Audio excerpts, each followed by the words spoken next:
नमस्कार दोस्तों, super cluster classes में आपका स्वागत है। आशा करते हैं कि हमारा जो सुपर क्लस्टर क्लासेज में जो सीरीज चल रहा है आप लोग को अच्छा लग रहा हो। अगर आप लोग को अच्छा लग रहा है तो लाइक, सब्सक्राइब और शेयर जरूर कीजिएगा, दोस्तों को भी बताइएगा और आप चैनल को सब्सक्राइब जरूर करेंगे क्योंकि आपके सब्सक्राइब और लाइक से हमारा मोटिवेशन मिलता है, तो अधिक से अधिक मेहनत करने का मौका मिलता है हमको भी। ठीक है, तो आपका बस इतना ही काम है कि आप लाइक और सब्सक्राइब जरूर करें, शेयर करें दोस्तों के साथ। आप अपना फर्ज निभाएं, हम अपना फर्ज निभा रहे हैं, हम अपना काम कर रहे हैं। चलिए, आज का हमारा जो करेंट अफेयर्स का हम सीरीज आज स्टार्ट करेंगे। करेंट अफेयर्स इसलिए स्टार्ट कर रहे हैं क्योंकि मैक्सिमम क्या लगभग टोटल एग्जाम में जो कॉम्पिटेटिव एग्जाम है उसमें देखिए तो करेंट अफेयर्स का वेटेज सबसे ज्यादा रह रहा है और हर एग्जाम में ये चीज पूछा जा रहा है, इसलिए हमने आज करंट अफेयर्स का सीरीज लिया है। ठीक है, तो ये सीरीज भी करंट अफेयर्स का सीरीज भी हमारा कंटिन्यू चलते रहेगा। ठीक है, तो इसलिए हम आज से करंट अफेयर्स का एक सीरीज लिया है जिसमें हम देखेंगे जो मेन टॉपिक्स है उससे रिलेटेड देखेंगे।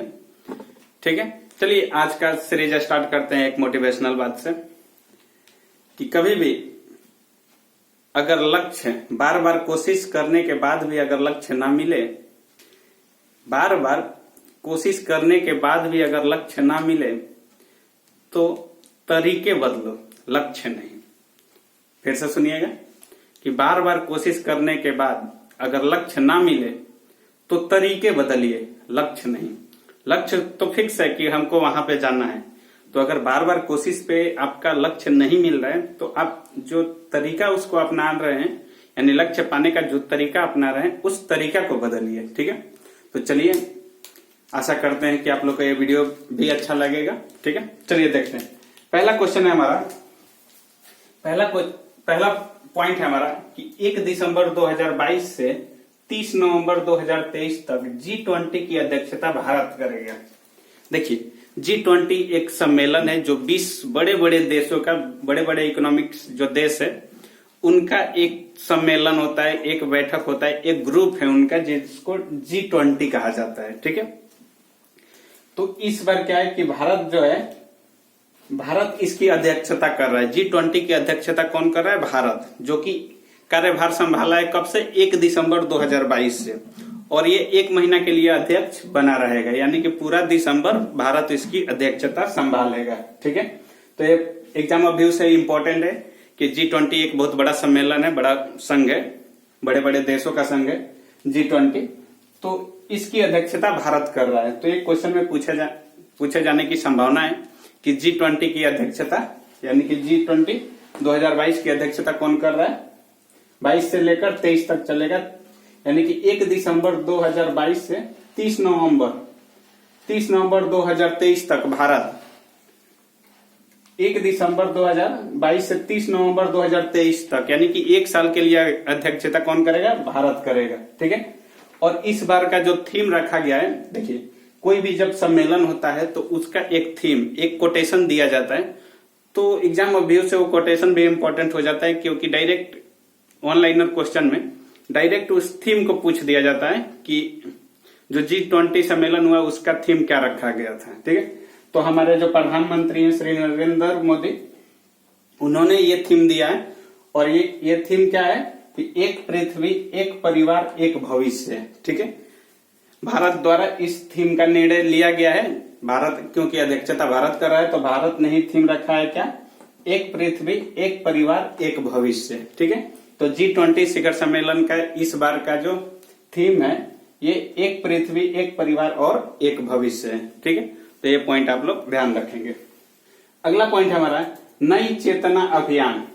नई चेतना अभियान की शुरुआत ग्रामीण विकास मंत्रालय द्वारा किया गया है। ठीक है, ये भारत का हो गया और ये वर्ल्ड लेवल का ये न्यूज हो गया, ये भारत लेवल का न्यूज हो गया। ठीक है, तो हम लोग दोनों पर फोकस करेंगे, वर्ल्ड लेवल पे भी और इंडिया लेवल पे भी। ठीक है, तो जो नई चेतना अभियान है वो ग्रामीण विकास मंत्रालय द्वारा शुरू किया गया है। डायरेक्ट ये क्वेश्चन आपसे पूछा जाएगा कि नई चेतना अभियान किस मंत्रालय द्वारा शुरू किया गया है, तो इसका ध्यान रखेंगे कि ग्रामीण विकास मंत्रालय द्वारा।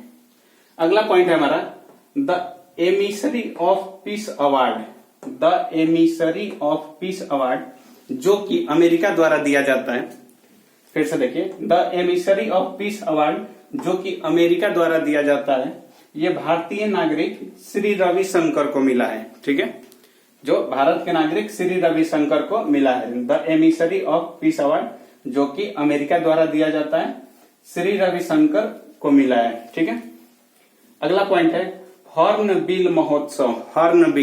हॉर्नबिल महोत्सव एक समझिए कि पर्व हो गया।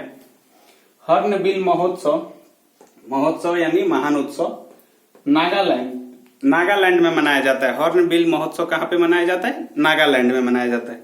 और ये इम्पोर्टेंट क्यों हो जाता है? इम्पोर्टेंट इसलिए हो जाता है कि वो हॉर्नबिल महोत्सव जो है उसमें हमारे उपराष्ट्रपति जाते हैं। हमारे नया उपराष्ट्रपति कौन है? जहां तक आप लोग को ध्यान होगा, जगदीप धनखड़। यानी कि जो हॉर्नबिल महोत्सव है नागालैंड में मनाया जाता है, उसमें हमारे अतिथि यानी कि मुख्य कार्यकर्ता समझिए या मुख्य गेस्ट समझिए, गेस्ट के रूप में हमारे भारत के उपराष्ट्रपति जगदीप धनखड़ गए थे, इसलिए ये इम्पोर्टेंट हो जाता है। ठीक है, तो इस पॉइंट को भी आप लोग नोट कर लीजिएगा कि हॉर्नबिल महोत्सव नागालैंड से संबंधित है, जिसमें हमारे उपराष्ट्रपति जगदीप धनखड़ पहुंचे हुए थे। ठीक है, अगला पॉइंट है हमारा संयुक्त राष्ट्र सुरक्षा परिषद। संयुक्त राष्ट्र सुरक्षा परिषद की अध्यक्षता भारत संभाला है। संयुक्त राष्ट्र सुरक्षा परिषद यूएनएससी, इधर लिखना है UNSC, union Nations security council. ठीक है, तो संयुक्त राष्ट्र सुरक्षा परिषद, इसी का ये फुल फॉर्म है, ये शॉर्ट फॉर्म है, ये फुल फॉर्म है। तो यूएनएससी की अध्यक्षता भी भारत कर रहा है। ठीक है, तो देखिए ये वर्ल्ड लेवल का है, तो इसलिए ये सब फेमस है। एग्जाम का टारगेट वर्ल्ड लेवल पे ज्यादा रहता है, और जो आगामी होने वाला रहता है उसका जो आगे आने वाला रहता है एग्जाम ज्यादा फोकस उसी पे करता है। ठीक है, तो देखिए यूएनएससी यानी कि संयुक्त राष्ट्र सुरक्षा परिषद की अध्यक्षता भी भारत कर रहा है, और भारत 1 महीना के लिए करेगा। ठीक है, हमने गलती से इसमें बोल दिया था ये 1 साल के लिए, जबकि G20 का जो अध्यक्षता कर रहा है वो 1 साल के लिए, और ये यूएनएससी की जो अध्यक्षता कर रहा है ये 1 महीना के लिए, यानी कि केवल दिसंबर भर के लिए है। ठीक है, तो ये पॉइंट भी आप लोग ध्यान रखिएगा।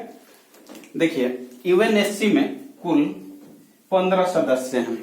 यूएनएससी में कुल 15 सदस्य हैं। ठीक, 15 सदस्य में 5 जो हैं स्थायी सदस्य हैं, स्थायी सदस्य हैं, और 10 जो हैं अस्थायी सदस्य हैं।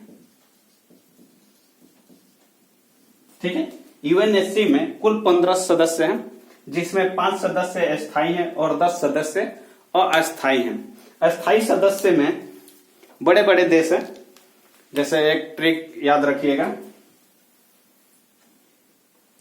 एक ट्रिक है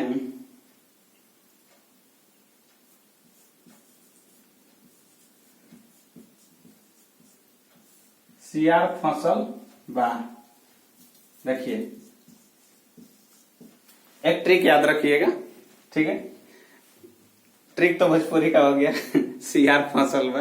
ठीक है, लेकिन हमको भोजपुरी हिंदी इंग्लिश से क्या करना है, बस हम लोग को याद रहना चाहिए। ठीक है, तो सियार फसल बा बहुत ही प्यारा लैंग्वेज लग रहा है। ठीक, तो देखिए इसमें जो 5 स्थायी सदस्य हैं ये निकल के आएगा क्या?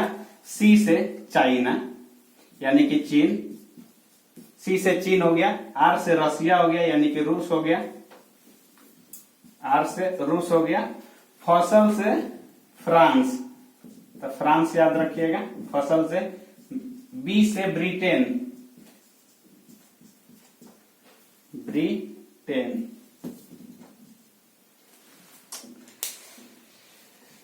बी से ब्रिटेन याद रखिएगा, बी से ब्रिटेन, और ए से अमेरिका। देखिए इसमें सभी बड़े बड़े देश हैं, यानी कि जो स्थायी सदस्य हैं उसमें सभी बड़े बड़े देश हैं। कौन कौन से?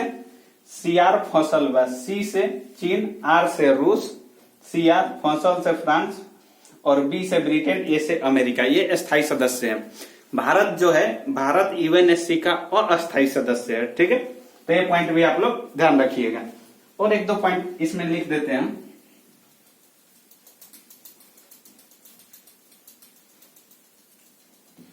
संयुक्त राष्ट्र सुरक्षा परिषद की स्थापना 24 अक्टूबर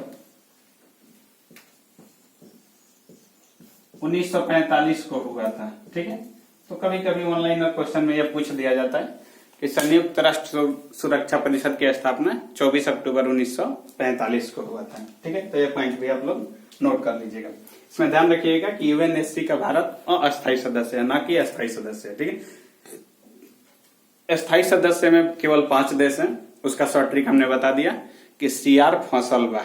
ठीक है, C से चाइना, R से रसिया, फसल से फ्रांस याद रखिएगा, B से ब्रिटेन याद रखिएगा, A से अमेरिका। ठीक है, और एक पॉइंट कि जो यूएनएससी है इसका जो ऑफिशियल लैंग्वेज है, तो ऑफिशियल लैंग्वेज इसका फ्रेंच और इंग्लिश एवं फ्रेंच, यानी कि फ्रांसीसी भाषा और इंग्लिश, यही 2 इसका ऑफिशियल लैंग्वेज है। तो ये पॉइंट भी आप नोट कीजिएगा। ठीक है, चलिए मिटाते हैं, आगे देखते हैं। अगला पॉइंट है हमारा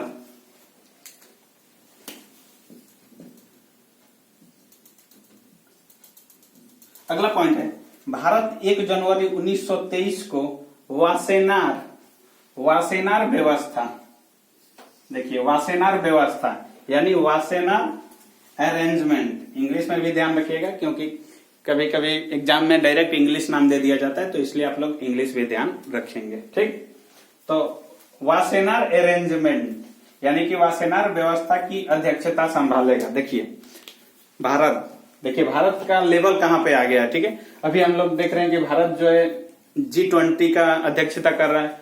भारत यहाँ पर संयुक्त राष्ट्र सुरक्षा परिषद जो यूएनएससी है इसकी अध्यक्षता कर रहा है। फिर देखिए यहाँ पर कि वासेनार अरेंजमेंट का 1 जनवरी 2023 से उसकी भी अध्यक्षता भारत संभाल लेगा। ठीक है, तो ये पॉइंट आप लोग ध्यान रखेंगे। चलिए अगला पॉइंट है हमारा एम परमाशिवम पीएनबी का नया कार्यकारी निदेशक नियुक्त किए गए हैं। ठीक है, एम परमाशिवम जो है वो पीएनबी यानी पंजाब नेशनल बैंक का नया कार्यकारी नियुक्त किए गए हैं। ठीक है, कार्यकारी निर्देशक, तो पीएनबी का नया कार्यकारी निर्देशक नियुक्त किया गया है किनको? एम परमाशिवम को। तो ये पॉइंट भी आप लोग नोट कीजिएगा। अब देखिए ये कुछ ज्यादा ही इंपॉर्टेंट है। मिस्र के राष्ट्रपति यानी कि मिस्र के राष्ट्रपति अब्दले फतह अल सीसी, थोड़ा सा नाम उल्टा है, सीसी बोतल वाला, अब्दले फतह अल सीसी। ठीक है, इतना में तो हमारे गांव में 4 नाम आ जाएगा ना। इतना बड़ा नाम है मिस्र के राष्ट्रपति का, अब्दले फतह अल सीसी। ठीक है, अब ये क्या है कि जो हमारा गणतंत्र दिवस होता है यानी कि 26 जनवरी का जो परेड होता है उसमें मुख्य अतिथि के रूप में इनको इनवाइट किया गया है। ठीक है, किनको? मिस्र के राष्ट्रपति अब्दले फतह अल सीसी को, यानी गणतंत्र दिवस के परेड में मुख्य अतिथि के रूप में मिस्र के राष्ट्रपति को बुलाया गया है, यानी कि मुख्य अतिथि जो होंगे मिस्र के राष्ट्रपति होंगे। ठीक है, तो ये पॉइंट भी आप लोग नोट कीजिएगा, एग्जाम ऑब्जेक्टिव से इंपॉर्टेंट है। ठीक है, चलिए अगला पॉइंट है हमारा कि पीटी उषा जिसे हम लोग उड़न परी भी कहते हैं, जिनका उपनाम उड़न परी के नाम से भी जानते हैं पीटी उषा को। पीटी उषा जो है इंडियन ओलंपिक एसोसिएशन की पहली महिला अध्यक्ष बन गई है। पीटी उषा जो है इंडियन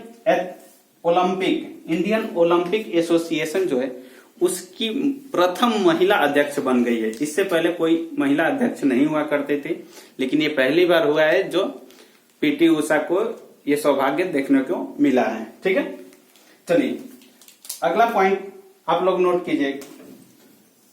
देखिए एक चीज थोड़ा सा पीटी उषा, थोड़ा सा आपको नॉलेज के लिए बता दे रहे हैं। पीटी उषा का पूरा नाम क्या है? तो देखिए एक बार देखते हैं पीटी उषा का पूरा नाम क्या है।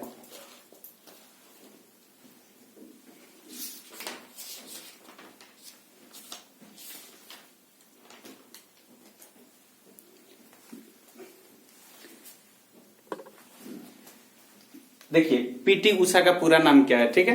ये पीटी उषा का पूरा नाम है, हमारे खानदान का नाम आ जाएगा।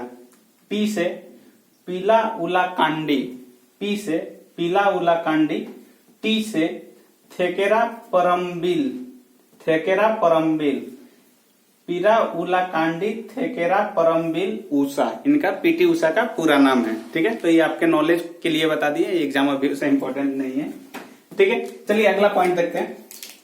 अगला पॉइंट है हमारा, शायद दिखाई नहीं दे रहा होगा आप लोग को, नीचे मैं बोल दे रहा, डीजी यात्रा, डीजी यात्रा यानी कि डीजी, डीजी यात्रा जो है, ये डीजी यात्रा ये हवाई यात्रा से संबंधित है। डीजी यात्रा हवाई यात्रा से संबंधित है।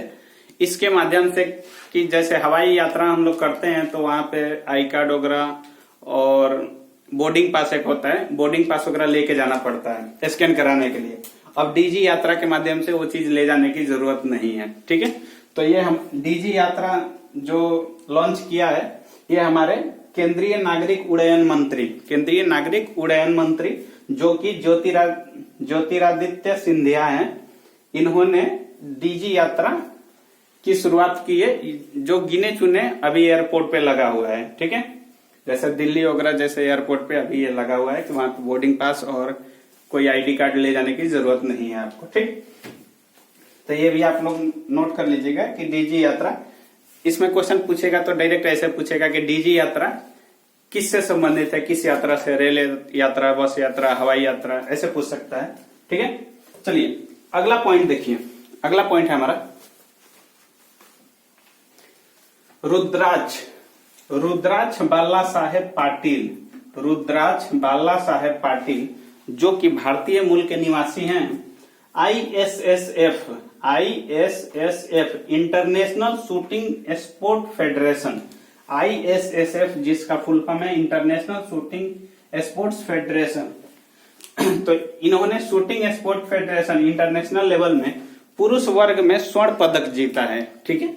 तो आपसे क्वेश्चन पूछा जा सकता है कि इंटरनेशनल शूटिंग स्पोर्ट्स फेडरेशन में पुरुष वर्ग में किन्होंने स्वर्ण पदक जीता है, तो रुद्राक्ष बाला साहेब पाटिल, ठीक है।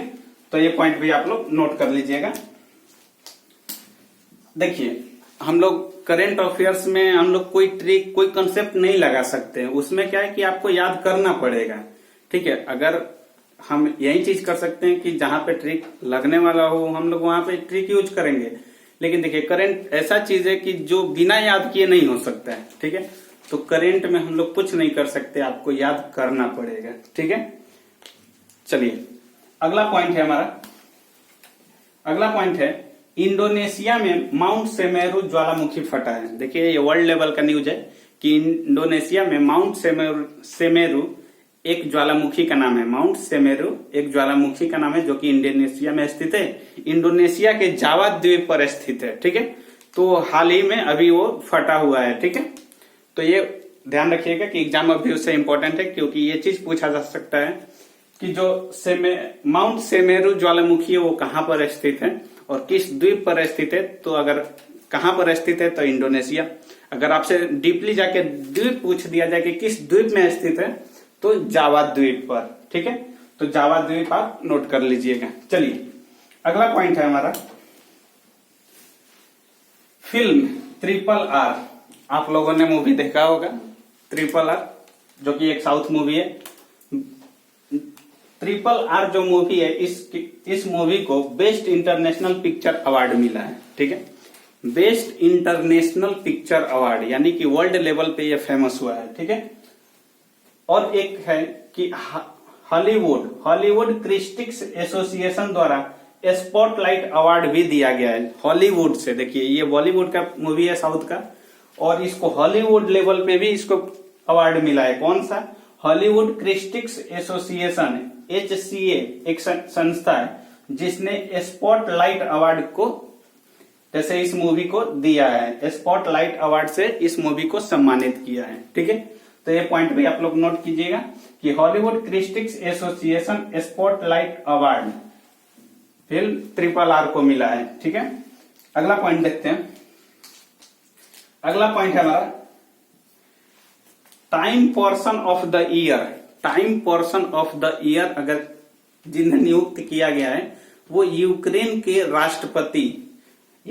राष्ट्रपति जेलेस्की, जिनका पूरा नाम क्या है, वोलोदिमीर जेलेस्की, जिनका पूरा नाम है वोलोदिमीर जेलेस्की। ठीक है, तो आप लोग जेलेस्की ध्यान रखेंगे, जो कि यूक्रेन, अभी रूस यूक्रेन का युद्ध चल रहा है। ठीक है, तो इनको time portion of the year का अवार्ड मिला है क्योंकि ये पूरा साल अपने देश में ही गुजार दिए। इतना शक्तिशाली देश से युद्ध होने के बाद इन्होंने अपना देश नहीं छोड़ा है। ठीक है, तो इसलिए इनको time portion of the year 2022 यानी ये 2022 का अवार्ड इनको मिला है। ठीक है, चलिए अगला पॉइंट है हमारा डीना बोलुआर्टे।